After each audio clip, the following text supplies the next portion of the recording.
Kasi hindi na rin natin yan. Hayaan na natin ang Panginoon. Lahat naman tayo haharap sa Kanya. Kung ano yung ginagawa natin sa Kanya. Amen ba mga kapatid? So, righteous judgment. Ang bima ay hindi regalo. Ito ay gantimpala. Ibig sabihin, pag regalo, bigay. Katulad ng salvation. Pero, pag sinabing bima judgment, hindi yan bigay. Pinaghirapan mo. Pero, galing pa rin sa regalo. Parang ganito lang. Pastor, ano pinagkaiba ng sinasabi mo? Parang may mga regalo na hindi mo mapapakinabangan pero binigay sa'yo eh. Pero pag nababasa mo siya, halimbawa, nung birthday ko, binigyan ako ng mga letter of encouragement. So, pag nakita ko siya, binabasa ko siya, it encouraged me. Pero may mga regalo na pwede mong gamitin araw-araw. Halimbawa, binigyan ka ng gunting. So, regalo yon, hindi mo pinaghirapan. Pero, pag ginamit mo, hindi na lang siya isang regalo, kundi isa na siyang bagay na gamit para magawa yung pagputol ng kahit anong gusto mong putulin sa pamamagitan ng gunting. So pagdating ng bima judgment, itong kaligtasan na binigay sa atin ni Lord, meron niyang kalakip, hindi ka lang niligtas. May kalakip yan na reward, magkadikit yan. Kapag niligtas ka ng Panginoon, bibigyan ka niya ng kakayahang gumawa ng mabuti. Ganyan kagaling ang Panginoon natin. At kasama niyang binanggit yung mga crown of glorification, yung mga corona. Pero parang minsan nakaka-boring isipin, ano yung corona? No?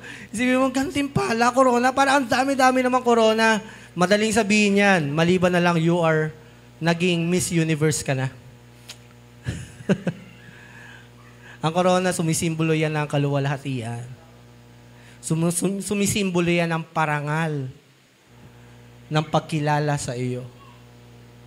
Para siyang title na binibigay. At may mga definition nga ang Panginoon. At ang corona na ito ay sa Kanya rin naman natin ibibigay. Darating tayo sa langit.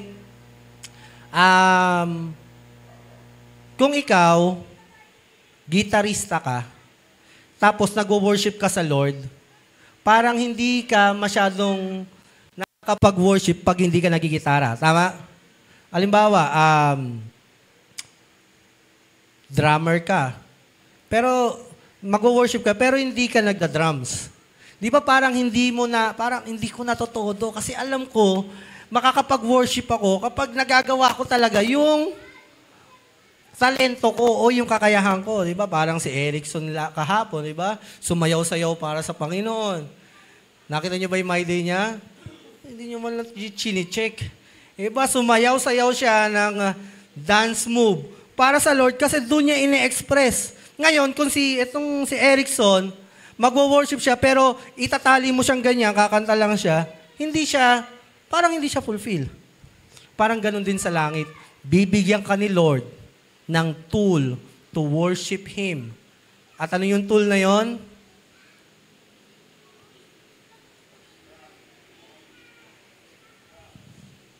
Praise the Lord. Alam mo yung corona na yon, kapatid? Ayun yung corona ng mga tagumpay mo. Tapos ilalagay mo sa paanan niya.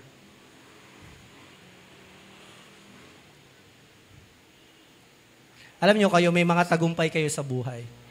Nagkaanak kayo, di ba? Yung ilan sa inyo nakapag-asawa, iba nagka-boyfriend, iba naman ay nagkaroon ng trabaho, nakapag-aral, graduate, di ba? Alam niyo, gamitin niyo yan lagi to glorify God. Di ba ang sarap? Para nakakatuwa kapag nakita mo yung kapatid mo, gino-glorify niya si Lord in her victory.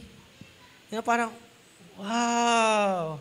Parang may imagine mo yung mga panahon na nagpupuyat siya, umiiyak siya, pero sinisikap niyang gawin at nag-glorify niya si Lord. Ngayon, pagdating sa langit, lahat ng pagsisikap mo, kaluwalhatian, tagumpay na naranasan mo, gagamitin mo yan para pangitiin ang Panginoon mo. Mas malaking corona, mas malaking expression ng thanksgiving sa Panginoon. Mas maraming kaluluwa na madala mo sa Panginoon, talaga, Lord, para sa iyo lahat ng iyon nangyari. Na kahit na anong pinagdaraanan mo, dinanas mo, sinikap mo pa rin na hindi bitawan yung pananampalataya mo, may corona yon. Lord, sa iyo ito. Ang maganda sa Panginoon, hindi mo kailangan ng testigo pagdating sa Bema Judgment. Hindi mo, Lord, hindi mo ba nakita? Ito nga, isama mo nga ako, di ba nung ano yun? Faithful ako, ginawa ko yun eh. Alam mo, maganda sa Panginoon, simple man o engrande ang ginawa mo ng tapat. Eh, nakakaiyak sa Panginoon eh. Ginawa mo yan para sa Kanya. Buong puso. Kahit na nasubok talaga yung hindi gagawin ko pa rin para sa Panginoon to. Lahat yun, bibilangin ni Lord. Nagwalis ka. Actually, ang pagwawalis ngayon sa church, hindi na simpleng gawain. Malaking gawain na yun. Kasi wala na masyado nagwawalis eh. So parang big deal na yun. Di ba? Pero, yung mga simpleng nag-invite ka, yung kapatid mo na gusto mo lang siya pangitiin, yung kapatid mo na nagkamali, kinutusan mo, ano ba naman? Pero ginawa mo faithfully. Lord, faithful ko po ginawa yun. Tama ba? Faithful. Biro lang, huwag kayo magkukutusan. Basta ginawa mo ng tapat. Walang criteria. Hindi kailangan ng title. Mapalad tayo, ganyan ang ating Diyos. You can serve whoever you are. Minsan nga lang talaga, yung paglilingkod, nasusubok yan. Kung gaano ka totoo. Yung pagmamahal, natetest yan. Kung totoong pagmamahal ba yan. Love endures forever. Kaya, kapatid, be faithful. Alam ko mahirap maging tapat. Lalo na, kasama mo, ganyan. Gigigil ako dyan eh. No? Papahiga-higa ngayon yan. Mamaya, awahin ka niyan. Inisin ka niyan. Yung alaga mo, no? Pag may kailangan, mentor, thank you. Pero pag pinagsasabihan mo. Pero, be faithful. Gawin mo lang ng gawin. Alam mo, yun na lang din yung motivation talaga, lalo na pag matagal ka na sa faith. Parang kahit ang gulo-gulo na ng lahat, huwag kang titigil. Naka-record dyan. At alam mo, pag naka-record dyan, hindi yung tipong ni-record lang na parang walang pakialam. Ni-record dyan ng may joy sa puso niya. Yung feeling na, halimbawa, di ba pag may naaalala kayo, halimbawa, pinaglutuan ka, randomly, bigla ko lang naalala, may nagbigay sa akin ng salad. So, naalala ko, binigay sa akin yun ng isang yabro, kinain ko, sarap pa natuwa ko, wow, thank you. Pero hindi ko na maalala yung lasa. Hindi ko na rin maalala yung eksaktong oras, panahon, bakit binigay sa akin yon. Pero si Lord, pag inalala niya yung ginawa mo noon, parang nandun siya mismo sa moment nung ginawa mo yun. Parang nilagay siya uli sa sitwasyon na yon. At sabi niya, di ba, crown of rejoicing. So, hindi niya lang, okay, very good. Next, reward. Bigyan mo regalo nyo, para tapos na. Hindi ganon. Ibigay niyo yung masayang-masaya siya na parang, wow, naaalala ko yun. Ginawa mo yun para sa akin. Ayan yung ating mga crown sa Lord. So, binalikan lang natin. Lagi yung tandaan yan, ang Bema Judgment. Naharap pa rin tayo sa husgado ni Lord, pero para subukin na lang yung ating mga ginawa. So, babalikan natin lahat to. Lord, wag mo nang balikan yun, nakakahiya yung part na yan eh. Hindi. Babalikan natin yan. Lord, wag na yan. Wag ka mag-alala. Hindi na kita husgahan. Sa mali yung ginawa mo, aanin na natin yan. Lalagpas na lang yan. So, ready na ba kayo? Panoorin yung mga... ano ka na lang? No? Iyoko na. Pero lahat yan dadaan sa Panginoon. Sa ating Diyos. Okay, so next po. So, ang sabi... Ngayon, nandito na tayo sa second coming. Maiksi na lang to, okay? Mag-alala. Ilang pointers na lang yan. Ayun yung binasa natin kanina, na hindi ka panghihinaan ng loob. Oo, alam ko, nandyan yan. Malungkot, mabigat, talagang gusto mo na, tama na, ayoko na. Pero, kahit nasasabi mo yon, may hope pa rin. Hindi ka panghihinaan ng loob. Darating pa rin sa punto ng buhay mo na may pag-asa ka sa uli. Na lahat ng ito, bawat luha, bawat sakripisyo, bawat ginawa mo, gastos, o kung ano mang ginawa mo, basta ginawa mo ng tapat, ay gagantimpalaan ng Panginoon. So marami ka na bang nagawa sa Panginoon? Dagdagan mo pa. Sulit to. Yung mga ginagawa mo sa tao, nakakalimutan yan. Kahit nga gawan mo, di ba, parang ungrateful pa rin. Pero pag ginawa mo sa Diyos, lahat yan ay bilang. Sige po, nandito na tayo pagkatapos ng 7 years ng tribulation tsaka ng Bema Judgment. Tingnan na natin yung mga itsura lang or event ng pagbabalik ni Kristo. Sabi ko nga sa inyo, sa rapture, babalik na si Jesus pero hindi pa babalik sa mundo. Babalikan pa lang niya tayo. Iba yung babalik sa mundo sa babalikan niya ang church. Kasi pag binalikan niya ang church, aalis siya sa heaven, pero hindi pa siya babalik sa earth, sasalubungin niya tayo sa air, yung mga Christians. Okay? Pero yung mga hindi Christian, nandun lang sa mundo at paparusahan ng 7 years. Now, pagkatapos ng 7 years, ng Bema Judgment at ng Tribulation, ito na yung glorious event. Una, nandito na si Jesus, after 7 years, ang pagbabalik niya ay visible. Sabi mo, visible. Obvious yan. Hindi madedenay na si Jesus yung dumating. Pag may mga tao nagsabing, parang hindi si Jesus yan, automatic hindi si Jesus yun. Malamang sa malamang, baka si Antichrist yun. Dahil si Jesus, pag bumalik, glorious. Yung kalangitan, nagdidilim, nagkakagulo na lahat ng mga bituin, at kasama niya yung mga anghel at yung mga mananampalataya mula sa rapture, kasamang bababa ni Kristo sa mundo. Tatandaan niyo yan, ha? Huwag niyo kakalimutan. Pag tumapak na uli si Jesus sa mundo, kasama niya yung mga anghel at kasama niya ang church, ang mga nananampalataya kay Kristo. Pangalawa, descension. Makikita ng lahat na pababa siya. So automatic, etong si Jesus, mapupunit yung universe, tas may makikita na talagang visible, na makikita ng lahat. Sabi nila, dahil nasa Pilipinas tayo, paano natin makikita na sa Mount Olives? Kasi sa Mount Olives tatapak si Jesus eh. Paano? Pwedeng sa Facebook daw, pwedeng sa YouTube. Digital, no? Oh? Pero para sa akin, kaya ng Panginoon ipakita ang sarili niya kahit nasa Pilipinas tayo. Pwede niyang hatiin yung mundo na sibukan niyang pag-ganon. Teknolohiya, di ba? kung ano sa kanila, digital lang, hindi si Lord. Technology. Pwede niya hatiin yung mundo, ihaharap ko kayo sa Mount Olive para makita niyo ako lahat. Basta, ang sigurado, makikita ng lahat ang pagbabalik ni Jesus. Kahit nasaan lahat. Pwede na yun sa digital, pero I think God is more high-tech.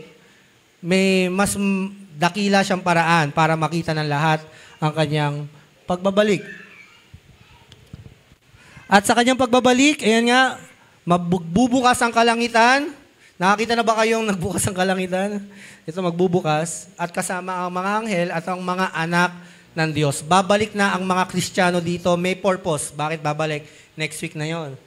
So ngayon naman, ang part pa ng pagbabalik ni Jesus ay igagather niya lahat ng masama sa buong mundo sa paligid ng Israel. Ang tawag dyan ay Gog and Magog. Sa pagbabalik ni Jesus, makikita ng buong mundo ang Israel binobomba na at wawasakin. Hindi, tanong ko lang, what if bombay ng Israel at wala ng Mount Olives? Paano babalik si Jesus? Kasi nangako siya sa Mount Olives siya babalik eh. Ito po ang sagot. Hindi hahayaan ni Lord na mawala ang Jerusalem or Israel dahil dun siya babalik. Kahit anong mangyari, ang Israel o ang Jerusalem mananatili sa mapa yan dahil espesyal ang Israel sa lahat ng bansa.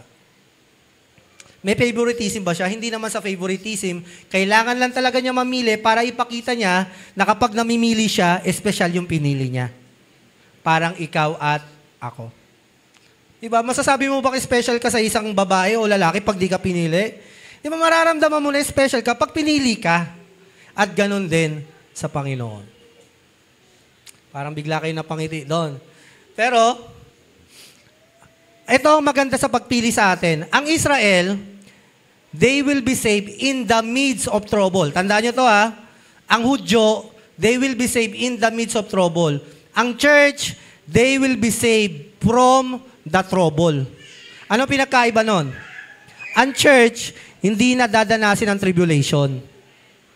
Ang Jew, ang Hudyo, ang Israel, dadanasin nila yung tribulation, pero dun sila ililigtas ni Yahweh. Doon niya papatunayan yung Davidic covenant, Abrahamic covenant, lahat ng pangako kila Jacob, tutuparin ng Diyos. Akala nyo nakalimutan na ng Diyos ang Israel? Ang mga Christian na lang. Hindi niya kakalimutan yon. Kaya nga hanggang ngayon, kita nyo ang Israel, wala pang bansa ang nakabalik na wala na sila sa buong mundo 1,500 years. Wala nang Israel. At pinapatay sila ni Hitler noon. Anti-Semitism ata ang tawag doon. Pinapatay ang mga Hudyo. Holocaust ang tawag. Mo, wala ka ng bayan, pinapatay ka pa ng pinakamakapangyarihang bansa sa buong mundo, sinusunog kayo ng buhay, pero ngayon, number 1 country pa rin kayo sa buong mundo. First world country, third in the economy, number 1 in innovation, pinakamayayamang tao sa buong mundo, mostly Hudyo. Di ba sa science, kapag sinunog ang papel, anong nangyayari sa papel? Nawawala.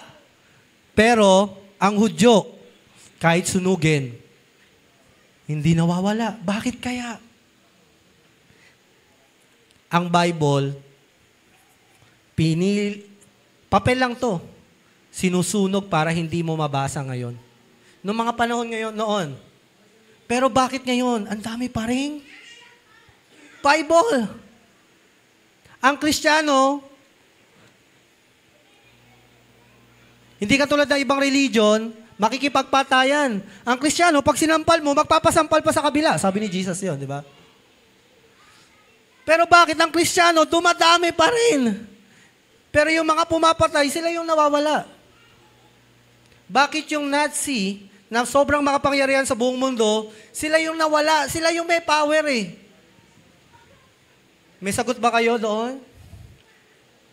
I think there is one almighty, all-powerful God who is keeping the church, keeping His word, keeping the Israelite. Kaya habang nakikita nyo Israel, mapapangiti kayo, Yahweh is alive. Buhay si Yahweh. Biruin mo 1,500 years, nakabalik pa sila, walang bayan, walang ano, pinakamahina, napapaligiran ng kaaway. Nung pabalik na sila, panoorin nyo yung documentary, baka matuwa-tuwa kayo. Yung documentary, nung babalik na yung mga Israel, yung mga Hudyo sa bayan nila, binobomba sila ng mga Briton. Kinakanyon sila, pero hindi tumatama yung kanyon sa kanila. Pinasakay sila sa isang malaking barko para umuwi na. Kasi nag-decide na ang United Nations, ibalik na yan sa bigyan na ng lupa yung mga yan. Ibalik na sila after 1,500 years. Ngayon, may mga nakatira pa doon, nakasakop doon, mga Britanya. Nagtataka ang mga Britanya, panoorin nyo, documentary, binobomba nila, hindi lumulubog yung barko. Biruin mo, isang barko lang yon, hindi nila mapalubog. Ending, nakatapak sila sa lupa nila, iyak sila ng iyak, hinahalikan nila yung lupa. Dahil ibinalik sila ni Yahweh, our God.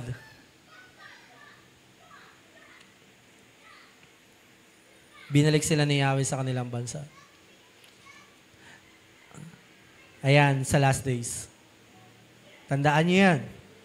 Huwag niyo kakalimutan.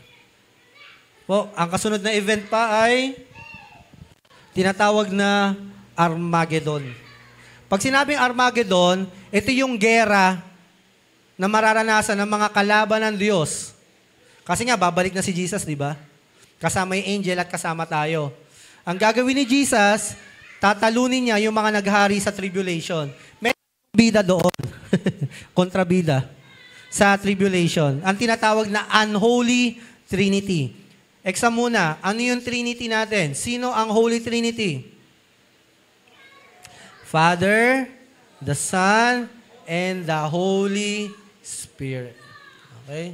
So, yan yung Trinity. Ngayon, ang kaaway, meron ding Unholy Trinity. At ang unholy na yan, tatlo sila. Mababasa nyo sa Revelation, merong Satanas, merong serpent, may dragon, si Satanas yon. Pag may nabasa kayo sa Revelation, automatic yon, si Satanas yon. Ngayon, pag may nabasa kayong beast o halimaw, si Antichrist yon. Minsan, si false prophet, tinatawag na beast, pero pangalawang beast. Ngayon, ito yung pag-uusapan natin. Paano tatalunin ni Jesus si Satanas na naglalagay sa iyo ng sakit, naglagay ng cancer sa mundo, ng AIDS, ng kamatayan, kasalanan, kung bakit ka malungkot kanina, bakit ka nahihirapan, bakit ka nabibigo, bakit ka nawawasak, bakit may mga kaguluhan sa mundo. Ito na po ang ending ng story niya. Una, si Satanas ay itatali. Itatapon sa walang hanggang bangin. Pero, for 1,000 years. Based on the Bible. Itatali muna siya ng 1 taon, ikukulong siya ng 1,000 taon pala, 1,000 taon. Bakit 1,000 taon lang? Next week. Alalaman nyo. Bakit 1,000 years lang? Ngayon, eto matindi. Si Antichrist at si false prophet. Napag-aralan na natin yan sa tribulation ng 7 years. Balikan nyo na lang, panoorin nyo kung sino sila. Ngayon, etong dalawa na ito, si Antichrist, itatapon direkta sa apoy ng impyerno. At forever na yun. Una na sila kay Satanas. Bakit ganun, pastor? Nauna pa yun. Next week. So, uunahin sila. Itatapon sa apoy ng impyerno. Sino ba ito si Antichrist? Ito si Antichrist, yung nagpapanggap na Kristo. Ito yung magsasabi, hanggang ngayon ang Hudyo, nag-aantay pa rin ng Mesiyas. Hanggang ngayon, inaantay nila yung pangako sa Old Testament na Messiah. Pero si Jesus na kasi yun eh. Hindi lang nila tinatanggap. Ngayon, kapag dumating sa Antichrist, tatanggapin nila kasi si Antichrist, gegerahin ng Israel, pero papahintuin niya yung gera. So maniniwala sila, ito na yung Savior natin. At itong si Antichrist, magkakaroon siya ng malaking sugat na parang hindi na magagamot. Siguro mabibiyak yung buong mukha niya sa dalawa. I don't know. Basta fatal wound. Pero itong si false prophet, bubuhayin siya. So we don't know how literally is it, pero ganun ang mangyayari. Ganun ang itsura nila. So magpapanggap sila para yung mga inaantok sa preaching, tatataka ng 666. Hindi, huwag kayo antokin. Laban kayo. Si Antichrist kasi, siya yung gagamitin para magtatak ng 666 sa tribulation. So, mandadaya sila. Talagang madadaya nila. Lalabas sa parang peking Jesus yun. Para siyang si Jesus na namatay at muling nabuhay. Pero peke yun. Hindi totoo yun. Now, at pangalawa, kung meron Trinity at meron follower ng Trinity, which is the Christian and the Israel, meron din ang unholy trinity, may follower din. Ang kalaban ng Israel na ang Babylon. Ang Babylon, mortal na kaaway yan. Mortal enemy yan ng Israel. Ngayon, ang gagawin sa mga kaaway, mga taong sumunod kay Antichrist, nagpatatak, 666, isinuko yung pananampalataya. Kasi sa panahon na yan, kahit gustong mamatay ng tao, may season na hindi sila mamatay-matay. Pinapahirapan. Meron namang mga ilan na talagang namatay, pero sinuko na yung buhay sa kaaway, pero meron talaga dyan, papahirapan ka. Talagang wala silang pakialam dyan. Pero, yung mga susunod at susuko, sila ay wawasakin din. Isasama sa parusa ng unholy trinity. At, ang tatapos sa kanila is no other than Jesus Christ. Dahil nga, hindi sila nanampalataya kay Kristo. Kahit na yung tribulation, ayun na yung huling tawag ni Jesus sana eh. Kayo matakot. Hindi pa yun yung hindi pa yung mga locust. Tayo mga locust na. So, ayun na, alam nyo na yung pakiramdam, di ba? Ganyan yan, tapos may mga buntot ng alakdan. Tapos, ganun yun, ganun yung tsura. Tapos yung buntot nila, may mga malalaking pangil na parang pangil ng leon. Ganyan yan, palipad-lipad yan, tapos tutuklawin yung mga inaantok. Ganun yun. Ganun kalakas yun. Okay, bago tayo magtuloy-tuloy, next slide natin. So, ang Babylon ay the wicked, adulterous, prostitute woman. Kung ang Israel o ang Christian ay the bride, the faithful bride, yung mga tapat na mga asawa ng Panginoon. Ang Babylon naman, ang imahe nila ay ang mga bayarang babae, wicked, mga hindi tapat sa kanilang asawa. So, yun yung Babylon. Okay? Dalawa na yan. Lastly, siyempre, ang star of all, Jesus Christ. Diba? Basahin nyo na lang itong verse na ito dahil nakalista naman sa susunod.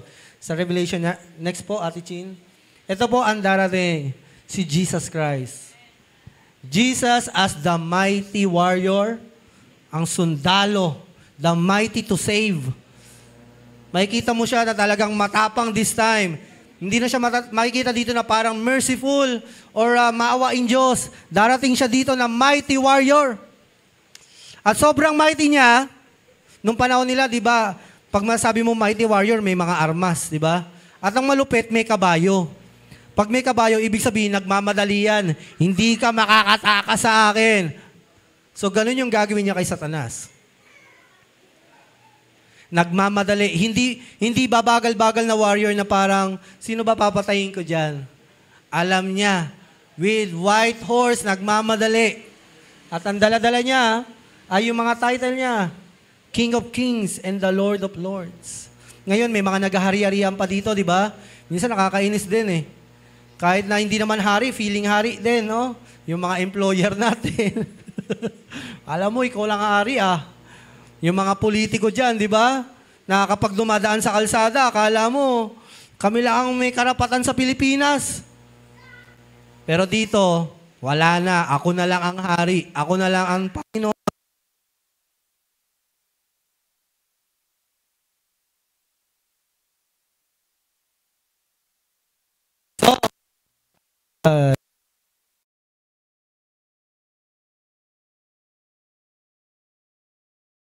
Punisher, darating din siya na bilang faithful and true. Alam mo kapatid, kanya tayo. Kahit na minsan hindi na tayo deserving balikan, babalikan pa rin niya tayo. Pag sinabi niyang babalik siya, babalik siya. Kaya lahat ng makakakita sa pagbabalik ni Lord, kikiligin. Lalo na mga nagmamahal sa Diyos, talaga matutuwa, mapapahiyaw, mapapasigaw. Wow, bumalik. Yes. Sinatay ko. Talagang yung tagline niya na faithful and true, nakakala mo parang, ano ba? Sabi ni Lord, I'm faithful. Babalik ako kahit anong mangyari. Kaso ang problema nga lang, babalik siya, ano yung dadatnan niya. Ayun naman yung mahalaga doon. Pero ang mahalaga, faithful siya. Babalik siya kahit anong mangyari. Hindi niyo pwedeng isipin, baka pastor, after 50 years, biglang may mabasa tayo sa Bible na hindi natin napansin na hindi siya babalik. Babalik siya. He is faithful. Di na magbabago yan. Nakasulat na yan. And He is the Word of God, the promise keeper. Kaya basahin natin ang mga Bible natin. At meron din siyang fiery eyes, nag-aapoy na mata, at ang bibig niya ay naglalabas ng mga espadang magkabilay tanim. Hindi ko alam kung literal ito, but I believe this is the Word of God. Pag nagsalita siya, judgment, katapusan, kamatayan sa masasama. At gantimpala sa mabubuti. At daladala niya rin ay iron rod, bakal na pamalo. Di ba pag pinalo ng bakal, di agad namamatay? So well, that's the purpose. Ang sabi, ang iron rod daw is to rule, to discipline. Di ba? Minsan, may tao na mas gusto na lang patayin sa patalim kaysa patayin sa palo. Kasi mas masakit yun. Pero yun yung the fierce wrath of God. At siya ay dala-dala niya ang maraming korona. At ang pinakamaganda ay ang robe niya covered in blood. Nakakita kayo ng pulis na walang dungis no? Yung parang ang pogi-pogi mo kung bagong ligo tong pulis na to Diba? Parang walang hinabol na snatcher Pero darating siya, merong dumi sa kanyang robe. Ano matawag Tagalog ng robe? Balabal. Hindi. Pwede rin balabal. Kapa. Pwede kapa o balabal. Basta yung robe. So, itong robe na ito, tanda na itong warrior na ito may pinanggalingang gera. Dahil may mga dugo sa kanyang bag. Kaya pag nakita to, nakakatakot talaga. Uy, may mga dugo. Ibig sabihin, may pinuntahang gera to. At alam mo, ang dugo na yon. That is the blood of Jesus Christ. Makikita natin yon. Yung bahid ng dugo ng ating Panginoon. At sabi din sa Revelation, may mga dugo ding makikita, dugo ng mga martir, mga mananampalatayang namatay para sa pananampalataya nila. The blood in the robe of Jesus Christ. And lastly, dito na po tayo magtatapos sa verse na ito.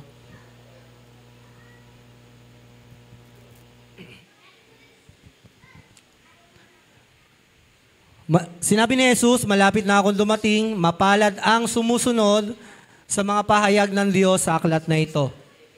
Sinabi pa niya sa akin, huwag mong ililihim ang mga propesiya sa aklat na ito dahil malapit na itong matupad. So, ibig sabihin, itong Revelation, huwag niyong iiwasang basahin. May kilala ko, ayoko masahin yan, nakakatakot yan. Huwag. At the same time, ang bilin sa atin, sa church, huwag ililihim. Diba? Dahil malapit na itong matupad. Ang masama ay magpapakasama pa. At ang marumi ay magpapakarumi. Sa huling panahon daw, yung masama, magpapakasama lalo. Pero tayong mga anak ng Diyos, ang sabi niya, pero ang matuwid ay magpapakatuwid pa. Ibig sabihin, matuwid ka na. Pero, dahil nalalaman mong babalik na si Lord, lahat may gantimpala, lahat ng ginagawa mo, hindi nawawala ng saysay, lalo kang magpapakatuwid. Lalo mong ibibigay yung best mo. And gusto kong kayong itest. Bago natin basahin yung last part, there's something here I want to show you. Matutuwa kayo. May mga picture ako na kinuha, and I want you to help me remember kung ano ang mga nangyari sa picture na ito. First picture. Pwede ko i-send sa'yo.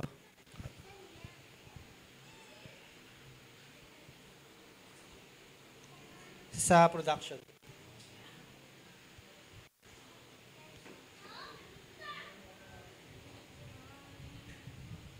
Okay. Habang hinahanap Chin para di tayo magtagal.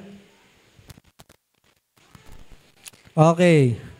Sino nakatatanda ng picture na ito? Ano itong picture na to? Kailan ito? Pasa mo sa kanila. Mabilis lang. Huwag mo na tagal mamaya. Gawin mo ng tapat. May ganti pa na yan.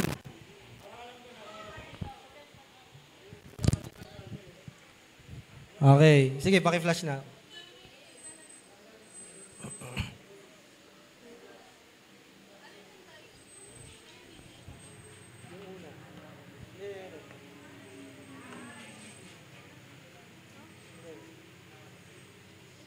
Okay.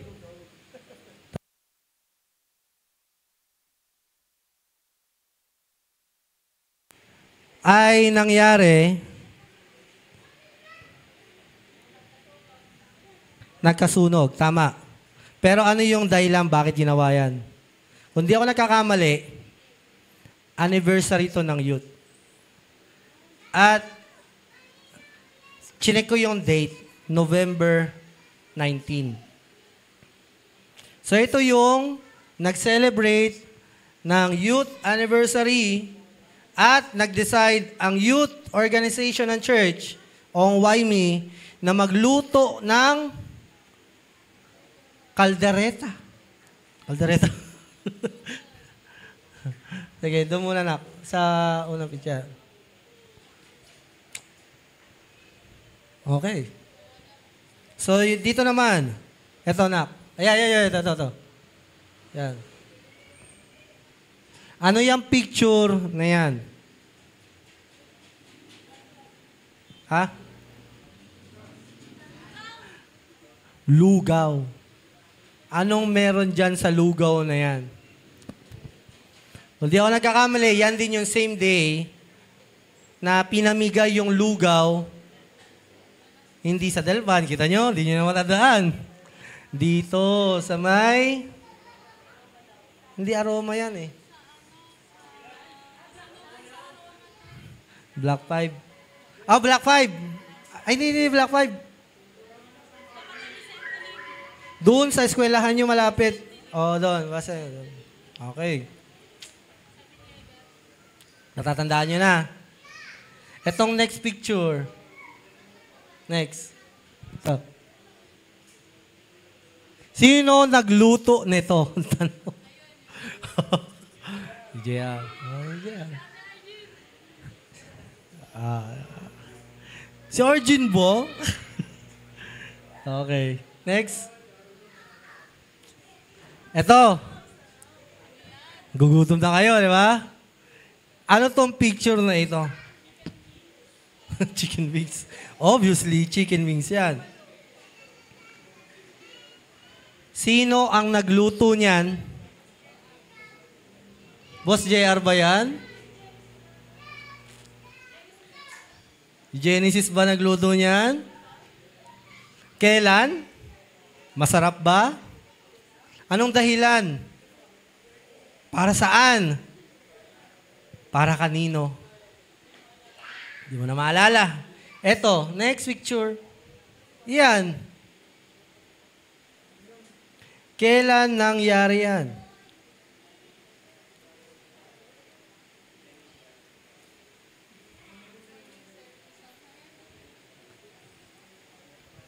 Hindi nyo na rin matandaan, no? Sino ang nagpicture nito? Sino may kagagawan yan? Next picture. Ayan. Eto, namatay na yung babae na to. Hindi ito, ha? Ito. Wala na siya.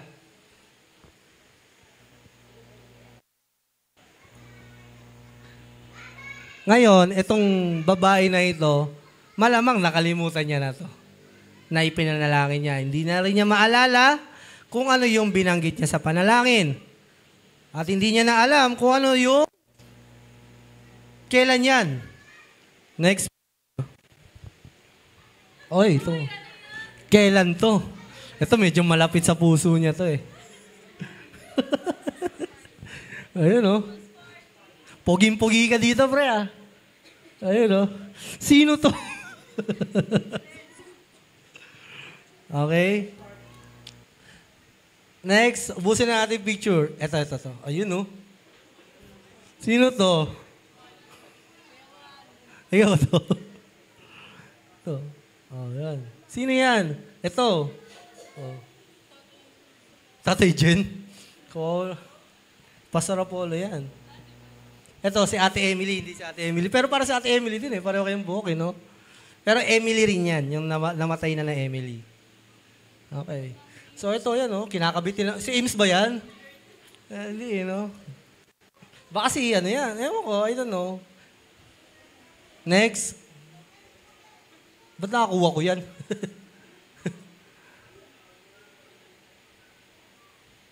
Ako yan. Sige, sabihin ko na. Ako yan. Oh, yan. Naalala nyo pa ba yan? Next po. Next picture. Ayan. Kailan kaya yan, Tia Annalie? Nandyan ka eh. Sunday morning na nandyan ba kayo, di ba? Next po. Ayan. Kailan yan? Next. Next. Ito, feeling ko, ang ganda rin ng picture na ito, no? Alam nyo, ito si, nakalimutan ko na yung pangalan. Edna. Ito si Edna.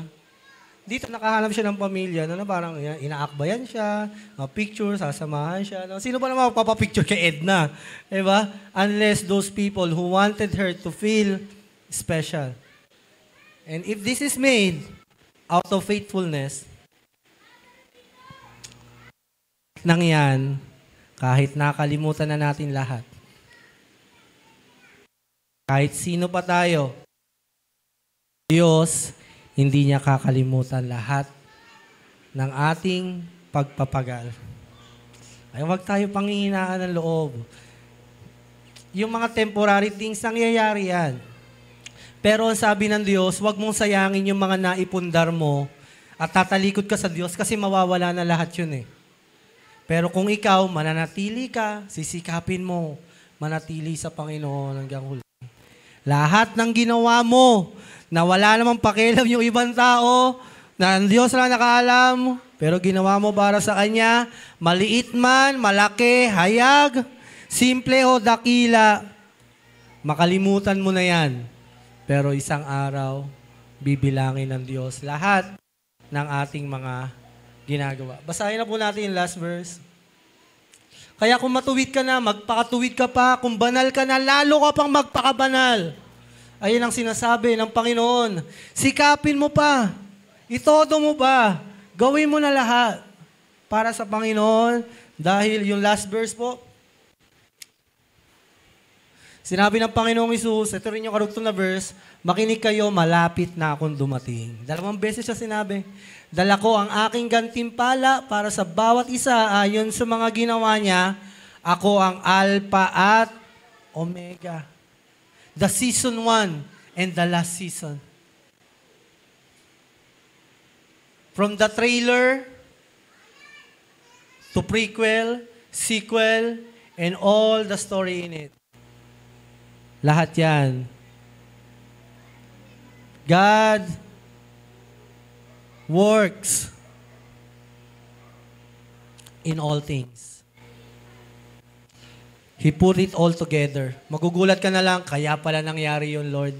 Tapos masasabi ka, alam mo yung hirap na pinagdaraanan mo ngayon? Sabihin ko sa iyo, after 2 years, tapos naging tapat ka dyan, hindi ka sumuko, pag iisipin mo after 2 years, buti nangyari yon. Tapos kung tatanungin ka, gusto mo bang ulitin yon? Ulitin ko yun. Hindi nagkakamali ang Diyos. Magkakamali ka, kakamali ako, kakamali ang mga tao sa paligid mo. Pero God, in Romans 8:28, in all things God works for good to those who love the Lord. All things works for good, maliit man, masama man yung kalagayan, kayang i-assemble yan ng Panginoon in a beautiful canvas, in a beautiful painting.